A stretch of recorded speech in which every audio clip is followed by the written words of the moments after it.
네, 오늘 그 제목이 내가 좌하면 나는 우하고 내가 우하면 나는 좌하리라.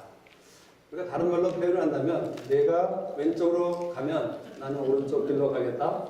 내가 오른쪽 길로 간다면 나는 왼쪽 길로 가겠다 하는 그런 말씀이죠. 그래서 오늘 아브라함이 얘기하고 있는 것은 길에 대해서 얘기를 하고 있는 것입니다. 우리가 성경에 보면 하나님의 길에 대해서 종종 얘기하는 것을 보게 되죠.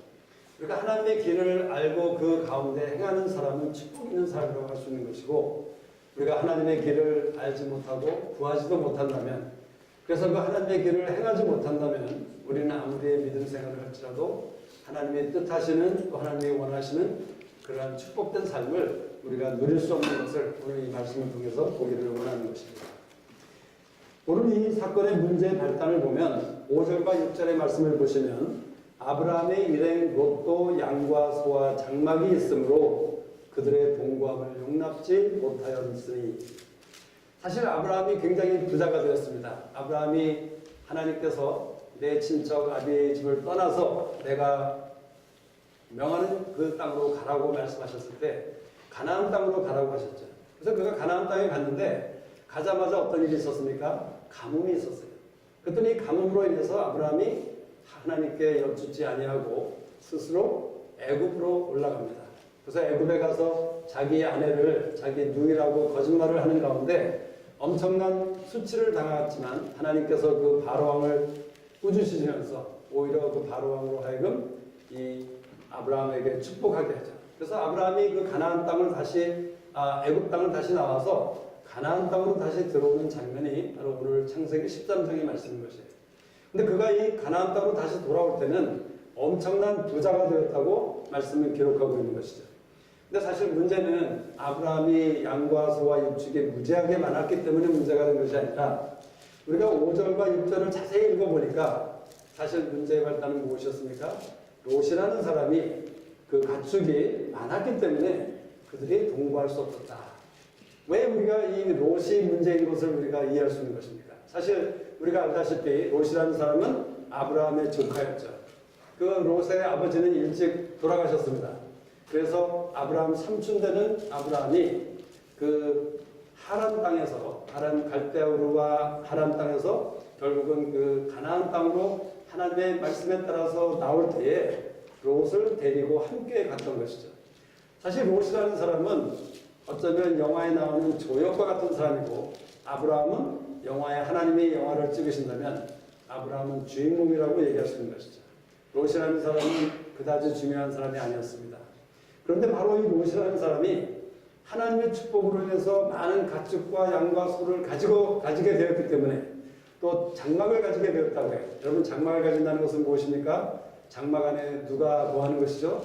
사람들이 거하는 것입니다. 다시 말하자면 롯이라는 사람은 아브라함을 따라서 함께 가나안 땅으로 왔고 다시 애굽 땅으로 갔다가 다시 가나안 땅으로 왔을 때에 이 롯이라는 조카도 엄청난 부자가 되었는데, 그리고 그의 수하에 많은 사람들이 있게 되었다는 사실을 성경은 기록하고 있는 것이에요.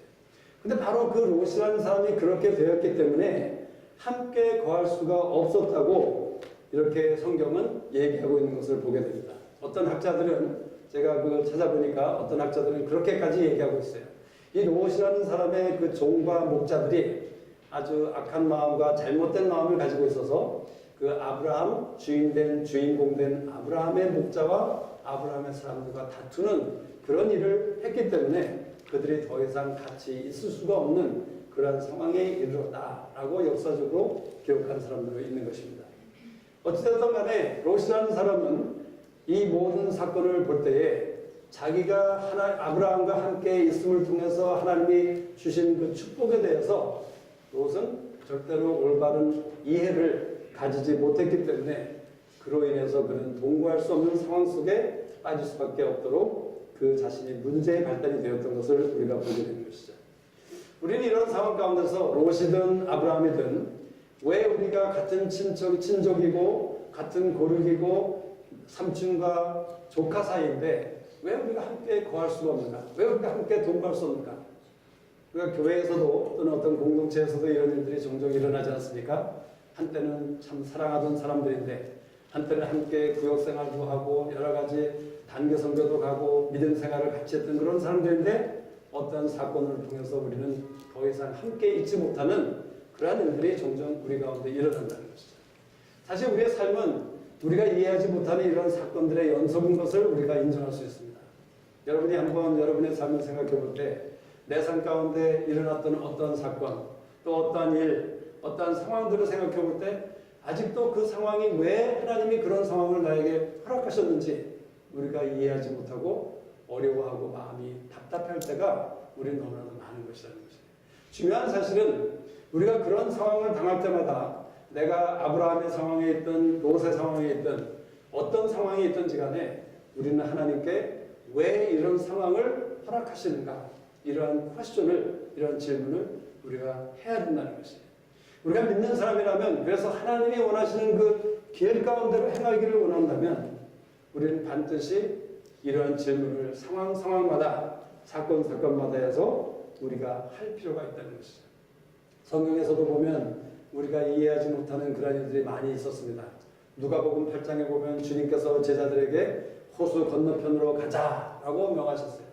그래서 주님이 인도하시는 그 길이었는데 배를 타고 호수를 건너다 보니까 어떻습니까? 광풍이 일어나지 않습니까? 그래서 우리 제자들은 그런 생각이 들었겠죠. 왜 주님께서 인도하신 이 길인데 왜 광풍이 있는가? 때로는 우리의 삶 가운데도 하나님께서 인도하셨다는 그런 분명한 이해 가운데 우리가 어떤 길과 어떤 상황 속으로 가고 있는데 그 상황이 너무나도 어렵고 견디기 힘들고 마음이 아픈 그런 일들이 있을 수가 있다는 것이죠. 우리가 이해하지 못한다는 것이죠. 민수기에 보면 하나님이 이스라엘 백성들에게 에돔 땅을 직접 통해서 가지 말고 그 광야의 길을 가는 데 있어서 에돔 땅을 돌아서 가라고 했어요. 에돔이라는 민족은 바로 이스라엘 민족들과 친척이 되는 사람들이었죠. 그래서 그들과 부딪히는 것을 하나님이 원치 않으셨습니다. 그래서 하나님께서는 에돔 땅을 둘러서 가라고. 그래서 직통했으면 maybe 하루 이틀면 갈 수 있는 길을 여러 날을 돌아서 가야만 했던 것입니다. 여러분 이스라엘 백성들의 입장에서 한번 상상해 보시죠. 그 뜨거운 햇볕이, 낮에는 뜨거운 햇볕이 있고 밤에는 너무나도 춥고 참 어려운 그런 상황 속에서 그 길을 돌아가는 것, 하루속히 빨리 가나안 땅으로 가고 싶은 그런 마음이 간절한데 하나님께서 그들로 하여금 에돔 땅을 어떤 이유를 설명하신 것도 아니고 그냥 돌아가라고 말씀하셨을 때 성경은 무엇이라고 기록하고 있습니까? 그 백성들이 길로 인하여 마음이 상하였다. 그래서 그 마음이 상한 백성들이 모세와 하나님께 불평하기 시작했습니다. 그랬을 때 어떻게 됩니까? 하나님께서는 불뱀을 보내셔서 그들로 하여금 엄청나게 많은 사람들이 죽게 되는 그러한 재앙을 내리시게 되는 것이죠. 그때 모세가 하나님께 중보합니다. 하나님 우리를 불쌍히 여겨주십시오 라고 중보했을 때 하나님께서 모세에게 명하기를 불뱀을 만들어서 장대에다 달고 그 장대에 달린 불뱀을 쳐다보는 사람은 하나님께서 구원을 주시겠다라고 말씀하셨어요. 여기서 쳐다본다는 것은 그냥 한 번 힐끗 쳐다보는 것이 아니라 쳐다보되 하나님의 구원을 바라는 그런 의도적인 쳐다봄을 얘기하는 것이죠. 그래서 그 불뱀을 바라보는 사람마다 그 불뱀에게 물렸다가 죽을 뻔했던 사람들이 구원을 받는 그런 일들을 겪게 되는 것이죠. 왜 하나님께서 그 일을 허락하셨는가? 하나님께서는 무조건 하나님의 말씀을 신뢰하라는 그러한 믿음을 그들에게 주기 위해서 그런 일들을 행하셨던 것을 우리가 생각해 보는 것이죠. 주님께서 그 인도하셨던 일이지만 주님께서 너희 믿음이 어디 있느냐라고 말씀하시면서 주님께서 그 풍랑이 있는 호수를 건너가는 길을 인도하셨던 것, 왜 그러한 일들이 제자들에게 일어났는가? 제자들은 의문하고 정말 그 마음속에 어려움이 있었지만 주님께서는 그들에게 주님을 믿는 믿음을 가르쳐 주기 위해서 주님께서 그렇게 하셨다는 사실을 우리가 보게 되는 것이에요. 결론적으로는 우리는 알 수가 없는 것입니다. 하나님께서 우리에게 계시해 주지 않으시면 우리는 왜 하나님이 나에게, 여러분에게 어떤 상황과 어떤 사건 속에 있게 하는지를 우리는 알지 못한다는 것이에요. 근데 참 재미있는 것은 너무나도 많은 사람들은 그러한 상황이 왔을 때 물어보지도 않는다는 것이죠. 하나님께 여쭙지도 않는다는 것이에요. 너무나도 당연하게 그 상황을 인정하고 너무나도 당연하게 그 상황을 받아들이면서 우리는 그저 이것이 인생인가 보다, 이것이 나의 운명인가 보다 하는 생각 가운데 우리가 우리의 삶을 살아갈 수가 있다는 것이에요. 히브리서 3장 7절과 10절에서 이렇게 기록하고 있습니다. 그러므로 성령이 이르신 바와 같이 오늘날 너희가 그의 음성을 듣거든 노하심을 격동하여 광야에서 시험하던 때와 같이 너희 마음을 강팍게 하지 말라. 거기서 너희 열조가 나를 시험하여 증험하고 40년 동안의 나의 행사를 보았느니라. 그러므로 내가 이 세대를 노하여 가로되 저희가 항상 마음이 미혹되어 내 길을 알지 못하는도다 하였고, 여기서 이 말씀을 우리가 자세히 묵상해 볼 때 하나님이 말씀해 주시는 한 가지 그 열쇠되는 말씀은 무엇입니까? 하나님께서 하나님의 행사를 보게 하심을 통해서 우리로 하여금 하나님의 길을 알게 하신다는 것이에요. 저나 여러분의 삶 가운데 일어나는 모든 한 가지 한 가지 사건들을 통해서 하나님은 하나님의 길이 어떤 것인지, 하나님의 생각이 무엇인지를 알기를 원하신다고 말씀하시는 것이에요. 제가 오늘 이 말씀 가운데 생각과 길을 함께 쓰기로 하겠습니다. 그래서 제가 생각이라고 얘기를 하든가 길이라고 얘기할 때에 그 두 가지를 하나로 보시면 되겠어요. 이사야서 55장에 보면 하나님의 생각과 하나님의 길은 우리의 생각과 우리의 길과 다르다.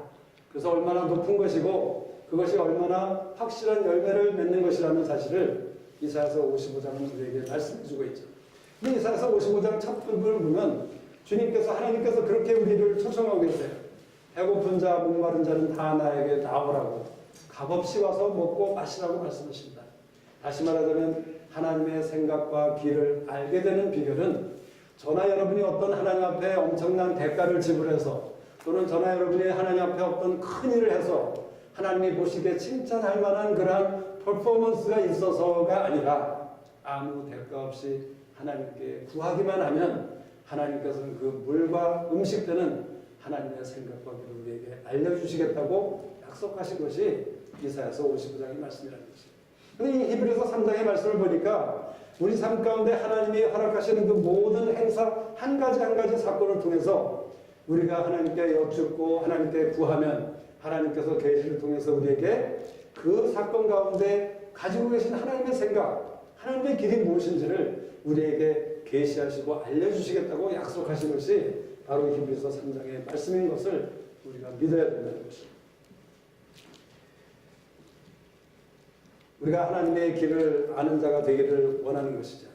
왜냐하면 이스라엘 백성들은 광야에서 40년 동안 하나님의 행사를 여러 차례 보았지만 그들은 행사를 보는 것으로 끝났기 때문에 그들은 하나님의 길을 알지 못했어요. 그래서 히브리서 기자는 뭐라고 결론을 내리고 있냐면, 그들이 안식 가운데, 즉 가나안 땅 가운데 들어가지 못한 이유는 믿음이 없었기 때문인데, 그 이유는 하나님의 길을 알지 못했기 때문이다.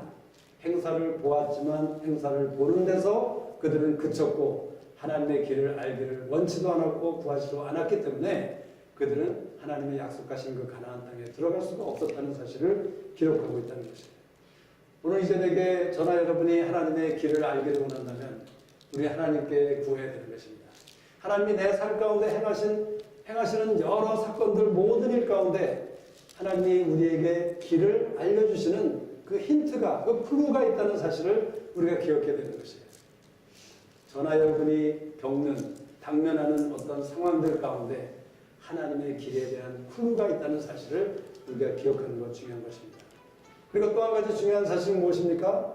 하나님께서 우리가 당하는, 또 우리가 당면해야 되는 그 모든 사건이나 상황을 하나님의 허락 아래 또는 하나님의 인도 가운데 우리를 그 사건 가운데로 인도하신다는 사실을 우리는 믿을 필요가 있어요. 때로는 우리는 그 사실을 믿기를 싫어합니다. 어떻게 하나님이 나를 이런 나쁜 길로 인도하실 수 있는가? 어떻게 하나님이라면, 어떻게 선하신 하나님이라면 내가 살아가는 우리 아이를 그렇게 아프게 할 수 있는가? 뭐 이런 여러 가지 일들이 우리의 삶 가운데 일어나는 것이죠. 그러나 성경에서 말하는 진리는 무엇입니까? 하나님의 허락이 없이는 그 어떤 일도 이루어지는 일은 없는 것입니다. 욥의 경우에 여러 가지 고난이 있었지만 그 욥에게 그러한 고난을 잊게 했던 하나님의 허락이 있었다는 것이죠. 또 하나님께서는 많은 경우 우리의 삶 가운데 일어나는 여러 가지 사건들을 하나님이 이끄시고 하나님이 인도하신다는 사실을 우리는 믿을 필요가 있는 것이에요. 왜요? 신명기 8장에 보면 어떻게 말씀하십니까? 너희로 하여금 이 40년 동안 광야의 길을 걷게 하신 하나님을 기억하라. 하나님께서 우리로 하여금 40년 동안 광야의 길을 걷게 하셨대요. 그것은 하나님의 인도하심을 의미하는 것입니다. 하나님의 의도적으로 우리로 하여금 이스라엘 백성들로 하여금 광야의 길을 걷게 하셨다는 것이에요. 우리가 당하는 모든 사건들, 모든 상황들은 하나님의 주권 아래, 하나님의 인도하심과 하나님의 허락 아래 그러한 일이 있다는 사실을 우리가 믿을 필요가 있다는 것이에요. 그것이 하나님의 길을 아는 사람의 비결이에요. 또 한 가지 우리가 기억해야 될 것은 무엇입니까? 하나님께서는 우리의 모든 상황을 통해서 하나님의 길에 대한 클루를 보여주실 뿐만 아니라 하나님은 우리의 주권자로서, 우리의 로드로서 나에게 있는 모든 당면하는 모든 상황을 하나님이 이끄시고 인도하시는 것이다 라는 사실 가운데 우리가 믿어야 되는 것은 무엇입니까? No matter what, 어떠한 상황 가운데서도, 모든 상황 가운데서도 하나님은 궁극적으로 선을 이루신다는 것이죠. 여러분, 이것이 얼마나 할렐루야입니까? 여러분이 지금 저나 여러분이 겪고 있는 어떤 어려운 상황, 비참한 상황이 있을지라도 하나님께서 결국에는 선을 이루신다는 것이에요. 로마서 8장 28절의 말씀인 것이죠.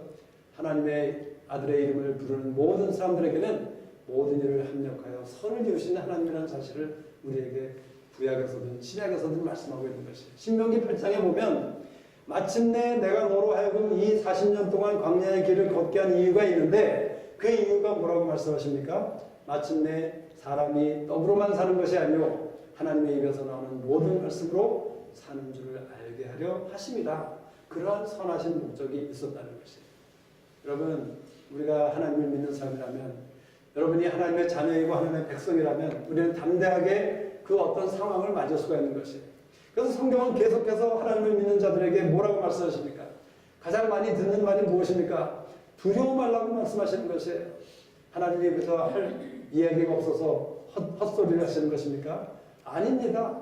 하나님은 우리를 하나님의 자녀로 삼으시고 하나님의 백성으로 택하셨을 때 반드시 우리의 삶 가운데 일어나는 모든 일 가운데 하나님께서는 선하신 목적과 선한 일을 이루실 것을 반드시 계획하고 계시는 것이 하나님의 길이기 때문에 하나님은 우리에게 절대로 두려워하지 말라고 하는 것이에요. 지금 여러분의 삶 가운데 당면하고 있는 어떤 사건, 무엇을 기다려야 되는 그런 상황, 또는 어떤 사람이 여러분을 어렵게 하고 있다면, 또는 어떤 일들이 여러분을 괴롭게 하고 있다면 두려워하지 말라는 것이죠. 왜냐하면 우리 모두는 하나님의 백성이고 하나님의 자녀이기 때문에 하나님께서는 우리의 삶 가운데 반드시 선한 일을 이루기 위해서 지금 여러분이 당면하고 있는 그 상황과 사건과 사람들을 여러분의 삶 가운데 인트로듀스 해주셨다는 것이에요.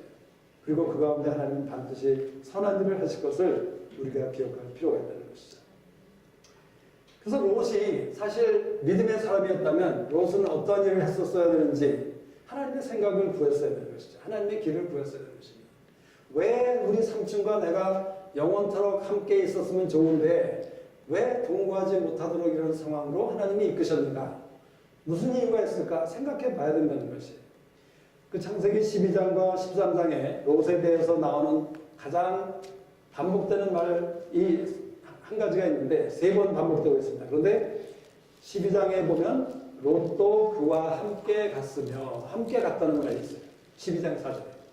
그리고 애국에서 나왔을 때 그와 그 아내와 모든 소유며 롯도 함께하여 남방으로 올라가니 13장 1절에 그렇게 나와 있습니다. 다시 말하자면 롯도 아브라함과 함께 갔더라. 함께하여 남방으로 올라갔다라는 말씀이 기록되어 있다는 것이에요. 자, 롯이 함께하였대. 여러분, 창세기 12장에서 하나님께서 아브라함을 부르셨습니다. 너의 본토 친척 아비집을 떠나서 내가 지시하는 땅으로 가라 라고 말씀하셨어요. 그 롯이나 아브라함에게 참 황당한 이야기 아니었겠습니까? 아니, 지금 내가 편안하고 정말 익숙하고 그 역사상으로 볼 때 아브라함이 그 하란 땅에서 아마 맥시멈으로 한 60년 정도는 살았던 것 같아요. 맥시멈. 그런데 그 60년 동안 익숙해졌던 그 하란 땅에 있는데 갑자기 그 땅을 떠나서 이제는 가나안 땅으로 가라고 했다면 마치 여러분에게 갑자기 어떤 사람이 나타나서 자, 형제님, 자매님, 이제 한국 땅에 떠나서 이민짐을 싸고 이제 이민 가십시오. 물론 우리 캐나다에 오신 분들은 캐나다 땅이 더 잘 살 수 있는 기회가 있기 때문에 좋은 곳으로 온다고 갔지만 만약에 우리가 알지도 못하는 캐나다 땅이 아니라 내가 전혀 가보지도 않고 알지 못하는 그런 황무지 같은 어떤 무지무지한 그런 땅으로 가라고 말씀하신다면 얼마나 황당하겠습니까? 근데 그런 말씀을 순종하고 아브라함이 갔어요. 그럼 롯도 못 모르고 따라갔어요. 삼촌을 따라갔는데 어떻게 됐습니까? 하나님께서 그 아브라함에게 엄청난 축복을 하시는 것을 롯이 봤죠. 하나님께서 그 아브라함의 실수 가운데서도 하나님이 보호하시고 하나님께서 지키시는 것을 롯이 보았어요. 또 그 롯은 아브라함 삼촌의 엄청난 그 과격한 순종의 믿음을 보았던 것이죠. 그 본토 친척 아비 집을 떠날 수 있는 그런 믿음, 이런 것들을 보았을 때 롯은 자기에게 주어진 하나님의 축복에 대해서 어떤 생각을 가져야 되었을까요? 왜 하나님께서 롯에게 함께 동거할 수 없는 그런 상황을 주셨는지 하나님께 여쭤봤다면 아마도 하나님의 답은 무엇이었겠습니까? 내 마음이 어떠한지, 내가 정말 삼촌 아브라함과 함께 가기를 원하는지 아니하는지를 내가 알기 원해서 너에게 이러한 상황을 주었다라고 말씀하실 것이라는 생각을 저에게 주셨어요. 한번 생각해 보십시오. 그렇지 않겠습니까? 롯이 정말 하나님께 나가서 하나님 왜 내게 이런 상황을 주셨습니까? 왜 하나님께서 나에게 이런 엄청난 축복을 주셨고 우리 삼촌을 축복하셨고 이렇게 같이 잘 왔는데 왜 이 시점에서 우리를 헤어질 수밖에 없는 이런 상황에 주셨습니까? 물어봤을 때 하나님께서는 I want to know your heart. 내 마음이 어떠한지를 내가 알기를 원한다. 만약 롯이 자기에게 주어진 축복에 대해서 올바른 이해를 가지고 있었다면 당연히 롯이라는 사람은 그 상황에서 하나님, 나는 우리 삼촌과 함께 있기를 원합니다. 우리 삼촌의 믿음을 본받기를 원합니다. 하나님께서 우리 삼촌을 축복하시듯 계속해서 나를 축복하기를 원합니다. 하는 그런 마음 가운데 있기를 원하는 것이 롯의 올바른 생각이었고 어쩌면 그것이야말로 하나님이 롯에게서 원하는 하나님의 길, 하나님의 생각이 아니었을까 생각하는 것이죠. 재미있는 표현은 우리 13장 5절에 의하면 아브라함의 일행 롯도 양과 소와 장막이 있으므로 이렇게 표현을 했어요. 여기서 일행이라는 단어가 우리가 주의를 해야 되는 것입니다. 여기서 일행이라는 단어는 영어로는 어떤 단어냐면 move about with Abraham. move about. 여러분 move about이라는 그 표현을 찾아보면 어떤 의미를 가진 것인지 아시죠? 이것은 그냥 목적지가 없이 어떤 특정한 목적지도 없이 어떤 목적의식이 없이 그냥 따라다니는, 그래서 언제라도 이탈할 수 있고 언제라도 딴 길로 갈 수 있는 그런 모양새, 그런 마음 자세를 나타내주는 단어예요. 롯이 12장에서 아브라함을 따라서 함께 갔더라. 또 애국에서 나올 때 함께하여 남방으로 올라가니 할 때는 롯의 의도는 분명히 아브라함과 함께하는 것을 의도했었지만 이 13장 5절에서의 일행이 되었다는 말은 롯은 언제라도 그 마음에 아브라함을 떠날 수 있는 그런 마음이 되었다는 것이에요. 충분히 이해가 되는 상황이죠. 롯이 그 하란 땅을 떠나서 가나안 땅으로 올 때는 롯은 어쩌면 아마 재산이나 그런 것들이 별로 없었을 것이에요. 그런데 아브라함을 따라서 왔다가 애굽으로 갔다가 다시 가나안 땅으로 올 즈음에는 엄청난 부자가 되었어요. 그 부자가 되면 사람이 강해지면 어떻게 되는 거죠? 그 이스라엘의 그 역대하를 보면 왕들의 이야기가 많이 있는데 어떤 왕들은 처음에 시작할 때는 잘 나갔어요. 하나님을 경외하고 하나님의 말씀을 존중하는 그런 왕들이었는데 그 왕이 강성해짐에 마음이 하나님을 떠났더라. 이런 구절들이 얼마나 많은 왕들의 이야기 가운데 있는 것인지를 우리는 아시죠. 이 롯이라는 사람이 강성해지니까 어떻게 됐습니까? 이게 내가 잘나서 내가 똑똑해서 이렇게 부자가 되었구나.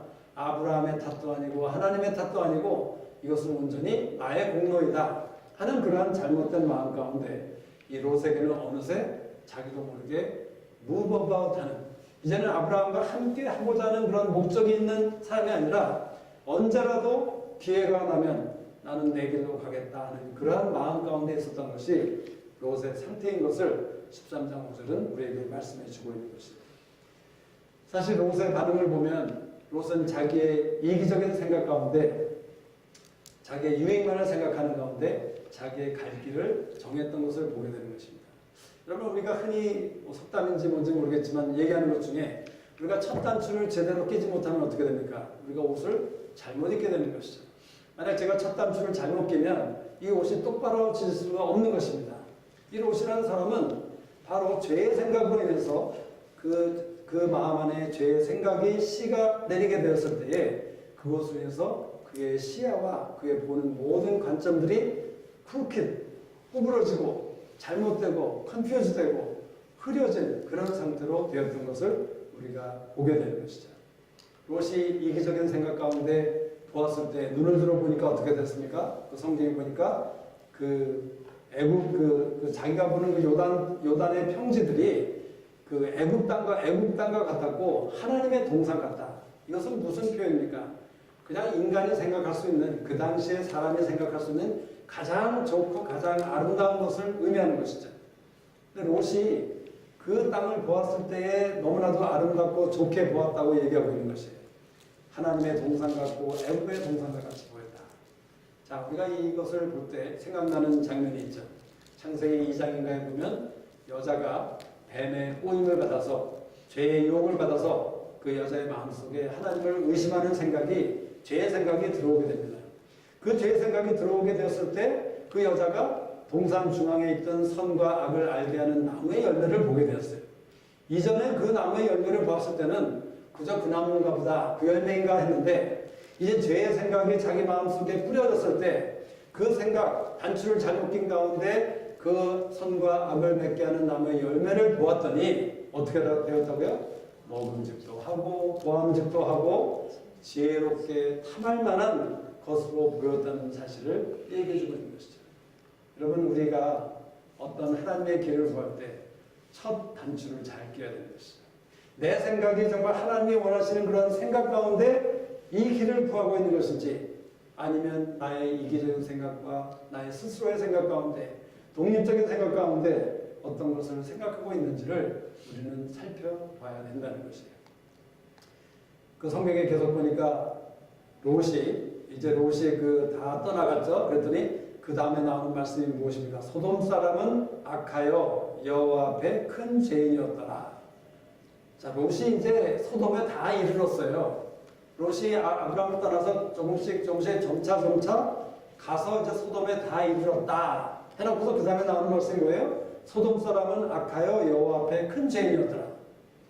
하나님께서 이 엄청난 정보를 롯에게 알려주지 않으신 거예요. 이 롯이 정말 이 사실을 먼저부터 알았다면, 롯이 바보가 아니라면 어떻게 했습니까? 아마도 롯이 이 사실을 처음부터 알았다면 어이구 절대 그 길로 가지 않았겠죠. 적어도 양심이 있는 사람이라면 절대로 그 죄 가운데, 죄의 선물 가운데 들어가지 않았을 것이라는 것이에요. 하나님의 길을 구하는 자에게만 하나님께서 이 정보를, 이러한 인포메이션을, 이러한 지식을 우리에게 알려주실 것을 우리는 기대할 수 있는 것이죠. 또 한 가지 우리가 보는 것은 이 롯과 그 아브라함의 관계는 어떤 관계였습니까? 어쩌면 롯과 아브라함의 관계 가운데 아브라함이라는 사람은 그 롯과 아브라함의 공동체 속의 리더라고 우리가 얘기할 수 있는 것이죠. 그죠? 리더였어요. 그렇다면 롯이라는 사람은 그 리더랑 함께 있는 그런 시간 가운데서 그는 아브라함에게서 배워야 될 것들이 많이 있었죠. 한 가지를 생각한다면 어쩌면 아브라함처럼 과격한 순종, radical obedience. 그것은 무엇입니까? 하나님께서 내 친척 아비집을 떠나서 가나안 땅으로 가라 라고 얘기했던 것은 하나님이 어디로 가라고 정확하게 주소를 주신 것도 아니고 언제 어떻게 가야 될지를 얘기해 주신 것도 아니고 설명도 없이 무조건 떠나가라고, 내가 익숙하고 내가 편안한 그곳을 떠나가라고 말씀하셨을 때 떠났던 그 믿음은 아주 레디컬한 것이라는 것이죠. 여러분, 우리 모두는 사실 하나님의 축복을 누리는 자가 되기를 원하신다면, 정말 하나님의 길을 행하는 자가 되기를 원하신다면 우리는 radical obedience를 자꾸 배우고 훈련하고 연습하는 그런 사람이 되어야 되는 것입니다. 내 생각에 맞지가 않더라도, 내 상식에는 절대로 맞지 않는 것일지라도, 많은 사람들의 의견과 반대되는 것일지라도 하나님이 말씀하시는 것이라면 우리가 그 길로 갈 수 있는 그런 과격한 순종을 아브라함을 통해서 롯이 배웠어야 된다는 것이에요. 우리 사람들의 판단에 의하면 그 땅이 너무나도 좁아서 그 두 가정이 함께 있을 수가 없다고 성경은 분명히 기록했어요. 그렇지만 그 상황을 막론하고 롯이 아브라함의 과격한 순종의 믿음을 배우고자 했다면, 또 배웠다면 어쩌면 그 그 상황은 이 13장의 스토리는 다르게 전개되었을 수 있었다는 것이죠. 롯이라는 사람은 어떻게 결말이 났나요? 그렇게 부자였던 사람이 아브라함을 떠나서 소돔에 들어가서 결국은 죽을 뻔하다가 그저 보따리 하나 싸고 그저 도망 나올 수밖에 없었던 엄청난 정말 비극의 삶을, 비극의 결론을 가졌던 것이 바로 롯의 삶이었던 것을 우리는 기억해야 된다는 것이죠. 여러분의 주위에 있는 리더, 여러분의 삶 가운데 가정의 리더, 또는 교회의 리더, 또는 공동체의 리더, 또는 우리 서로에게서 여러분은 배우는 자가 되어야 된다는 것이에요. 우리는 배우는 자가 되어야 되는 것입니다. 하나님이 나에게 주신 어떤 사람, 지금 나의 삶의 어떤 시즌 가운데 나에게 주신, 내 옆에 두신 어떤 사람에게서 우리는 배우고자 하는 사람이 되어야 된다는 것이에요. 근데 너무나도 많은 사람들은 배우려고 하는 마음이 없어요. 우리가 디모데에게 사도 바울이 얘기한 것이 무엇입니까? 장로가 되는 사람은 어떤 사람이요? teachable heart가 있어야 된다는 것이에요. 잘 가르치는 사람이 아니라 배우고자 하는 그러한 마음 자세가 된 사람이 교회 리더가 될 수 있다고 말씀하셨던 것이에요.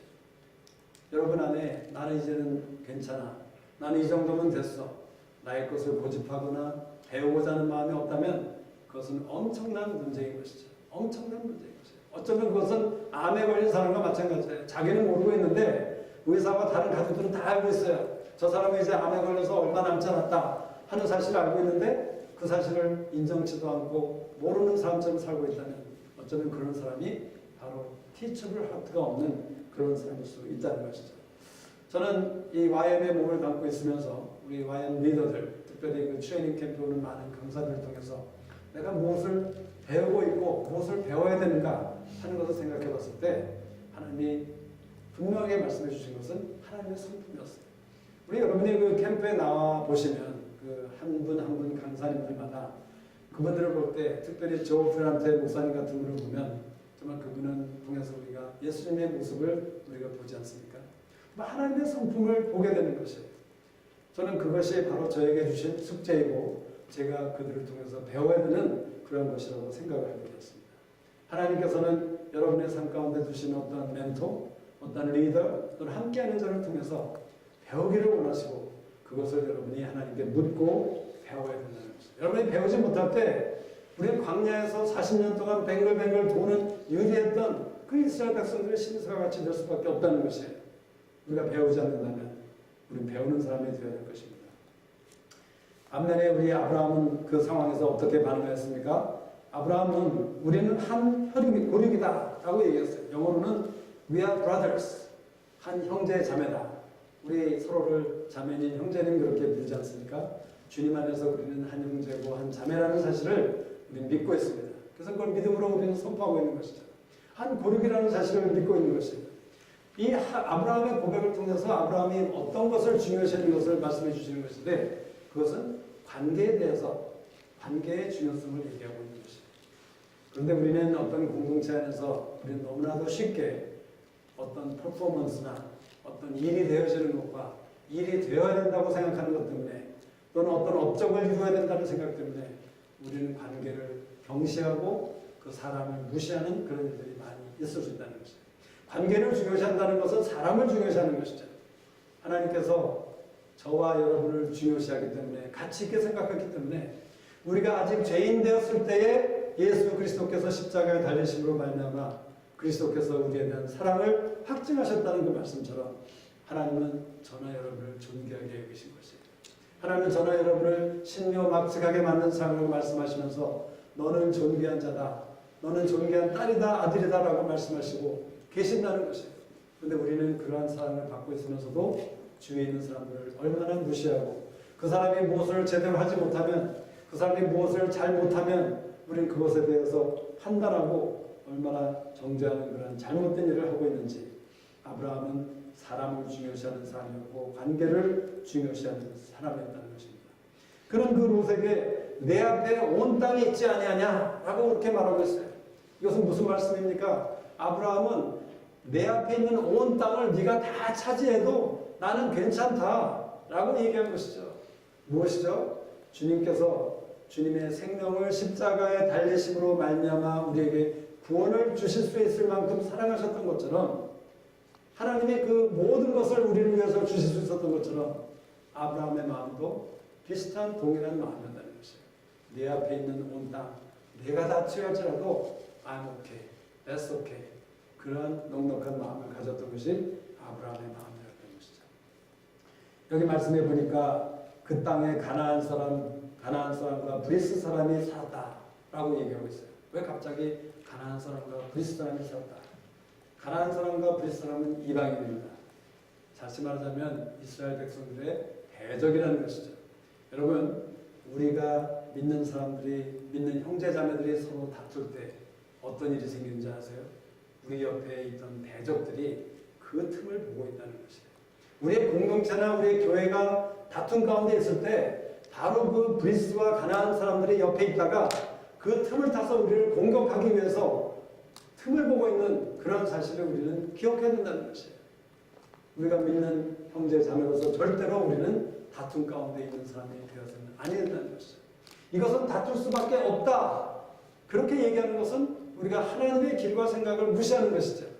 하나님의 생각이 나의 생각과 길과 다르고 높다는 사실을 우리가 이사야서 55장의 말씀에서 분명히 보고 있는데 우리가 그것을 믿는 삶이라면 왜 하나님께 그 여유를, 하나님께 그 말씀에 대한 증명할 수 있는 기회를 우리가 드리지 못하고 있느냐는 것이죠.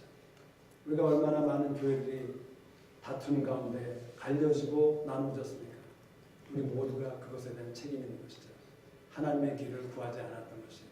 우리가 다툼이 있는 이유는 하나님의 길을 구하지도 않고 하나님의 길을 알지 못했기 때문에 우리 가운데 다툼이 있는 것이에요.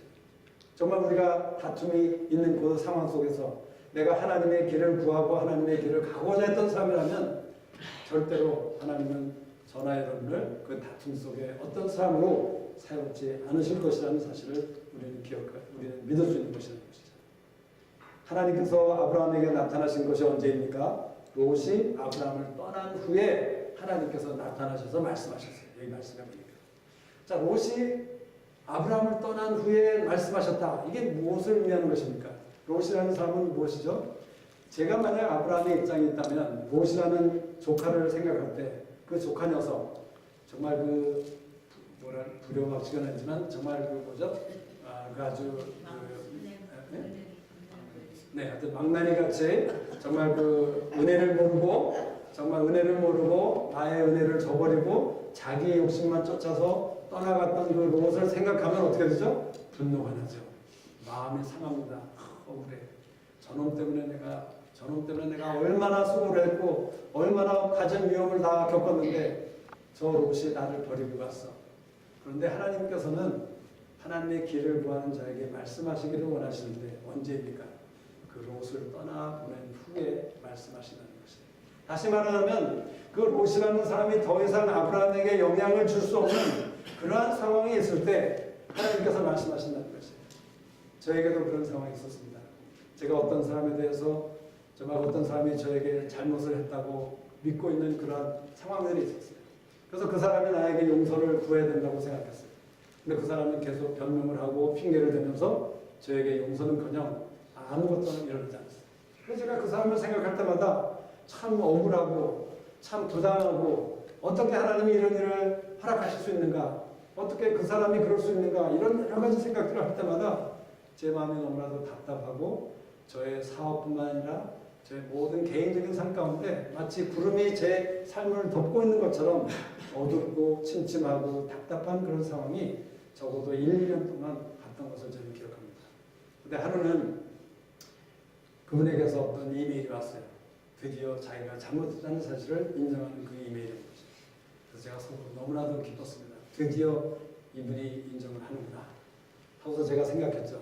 제가 처음에 들었던 생각은 이제 그분이 인정을 했으니까 제가 이 이메일을 그냥 트래시하면 되겠구나 하다가 조금 더 생각해보니까 아니지. 이거를 없애면 증거가 없어지는데 지금까지 내가 이 증거를 얻기까지 얼마나 힘들었는데 하는 그런 생각 가운데 잠깐 고민을 했었습니다. 그런데 결국 한두 시간 후에 하나님께서 저에게 분명히 말씀하셨죠. 이제 내가 보았으니까 넌 그것을 트래시에 넣어서 없애버려, 삭제해버리라고. 그래서 제가 그것을 삭제했을 때 제 마음에 그 천근 만근 같은 그런 무거운 짐이 다 리프트업 되는 그런 자유함을 누릴 수 있었던 그런 것을 기억합니다. 용서하지 못할 때 우리 하나님의 길을 찾을 수가 없는 것이에요. 우리가 롯을 떠나보내지 못할 때 우리 하나님의 길로 행할 수가 없는 것입니다. 우리가 아무리 하나님의 길을 원한다고 하면서도 내 삶 가운데 있는 죄와 내 삶 가운데 있는 어떤 잘못된 것, 용서하지 못한 것들을 용서하지 않는다면 하나님께서 우리에게 하나님의 길을 보여주실 수 없다는 사실을 우리가 기억해야 된다는 것이죠.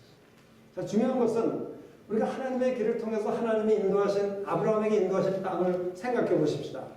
그 하나님이 인도하신 그 땅은, 그 땅에 대해서 성경 말씀해 보니까 롯이 보았던 그 땅은 어떻게 표현했죠? 보기에 아주 아름다운 애굽의 동산 같았고 하나님의 동산 같다라고 표현을 했는데, 하나님이 보여주신 동서남북을 바라보라 하면서 내가 보는 모든 땅을 너와 내 자손에게 주겠다라고 약속하셨는데, 그 땅에 대해서 하나님은 이 땅은 참 귀한 땅이다, 이 땅은 뭐 금이 많은 땅이다, 너 아름다운 땅이다, 이런 표현을 전혀 안 하셨다는 것이에요.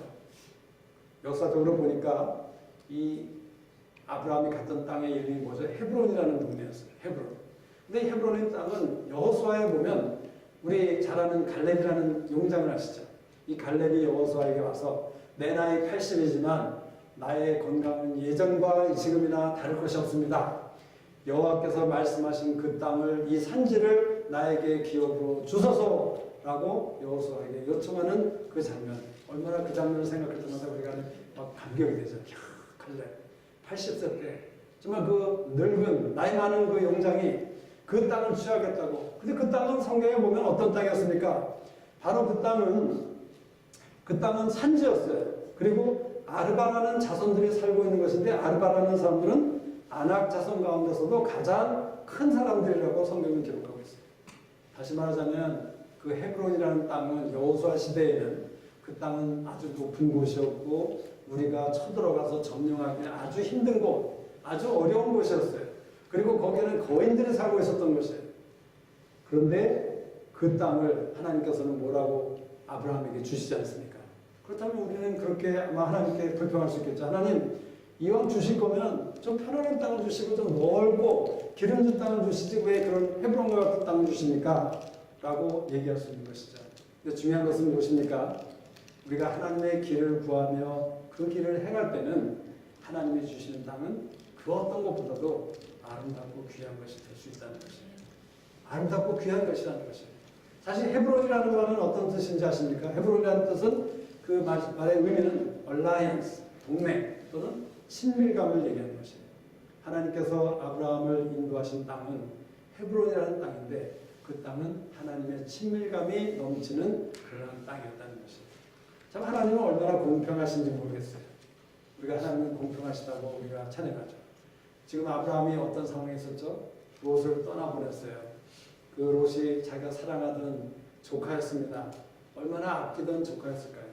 사실 아브라함은 나중에 말씀을 보니까 아브라함은 그 롯이 소돔과 고모라왕이 전쟁을 하다가 대적들에게 다 잡혀가고 롯도 잡혀갔을 때 자기의 그 용사들 400명을 데리고 목숨을 걸고 롯을 구해냈습니다. 그리고 소돔 고모라를 하나님께서 멸하시고자 했을 때 하나님 앞에 가로막고 서서 아브라함은 중보했다는 것이죠. 그리고 그 창세기서에 나중에 말씀 보니까 하나님께서 아브라함을 생각하사 롯을 구원하셨다라는 말씀이 기록되어 있다는 것이죠. 다시 말하자면 아브라함은 비록 롯이 자기를 떠나가고 배반하는 그러한 엄청난 나쁜 짓을 했지만 아브라함은 계속해서 그 롯에 대해서 사람을 중히 여기는 가운데 그 사람을 동일하게 귀히 여기고 그를 사랑했던 그런 사람인 것을 우리가 보게 되는 것이죠. 어쩌면 아브라함에게는 외로웠을 것입니다. 이제 롯이 떠나갔어요. 혼자 남았습니다. 참 어쩌면 마음이 아팠을 것이고 걱정이 되었을 것입니다. 그런데 하나님께서 헤브론으로 인도하셔서 아브라함아, 나와 친밀하자, 나와 관계를 하자 하신 것이 하나님의 마음이었던 것을 우리는 알게 되는 것이죠. 하나님께서는 동서남북을 바라보라, 내가 보는 모든 땅을 너와 내 자손에게 주겠다라고 말씀하셨어요. 무엇을 얘기하는 것입니까? 하나님이 우리에게, 하나님의 길을 구하는 자들에게 주시는 것은 제한이 없다는 것이에요. 제한이 없대요. 무제한이래요. 너무나 크고 너무나도 광범위할 수 있는 것이에요. 너무나도 좋을 수 있다는 것이죠. 그래서 하나님께서는 시편 2편에 뭐라고 말씀하십니까? 너는 내 아들이라, 내게 구하라, 내가 열방을 너에게 기업으로 주겠다. 우리가 하나님께 딸과 아들로서 나가서 구할 때 우리는 너무나도 유치하게 치사하게 조그만 것을 구한다는 것이죠. 근데 하나님의 자녀로서 우리가 구할 수 있는 것, 우리가 하나님의 길과 생각을 구하는 사람이라면 우리는 하나님 앞에 담대하게 큰 것, 내가 감당하지 못하는 너무나 엄청난 것들을 우리는 구할 수 있다는 것이에요. 하나님의 길을 구하는 가운데 나간다면 하나님께서는 그것을 우리에게 이루어주신다고 약속하시는 것이 하나님의 마음이라는 것이죠. 열왕기하 13장에 보면 이스라엘 왕 요아스가 이제 엘리사가 죽게 되었습니다. 엘리사가 죽게 되었다는 소문을 듣고 요아스가 불렀어요. 우리 나라의 구원이요, 구원 되시는 엘리사 선지자요. 이제 당신이 죽으면 우리나라는 어떡합니까? 이제 아람이 우리를 쳐들어올 텐데 어떡합니까? 하고 한탄했어요. 그랬더니 엘리사가 화살을 손에 쥐어서 땅을 치라고 했습니다. 그랬더니 요아스가 3번을 쳤어요. 그랬더니 엘리사가 화를 냈죠. 뭐라고 했습니다. 당신이 5, 6번을 쳤으면 아람 왕을 진멸하도록 당신이 이겼을 텐데 3번밖에 안 쳤기 때문에 이제 3번밖에 승리를 하지 못할 것이다. 무엇을 얘기하는 것이죠?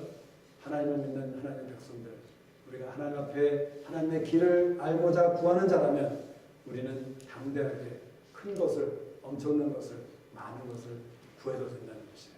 그리고 하나님께서는 그것을 이루실 것이라는 약속을 오늘 이 말씀 가운데 우리에게 해주고 계신 것입니다.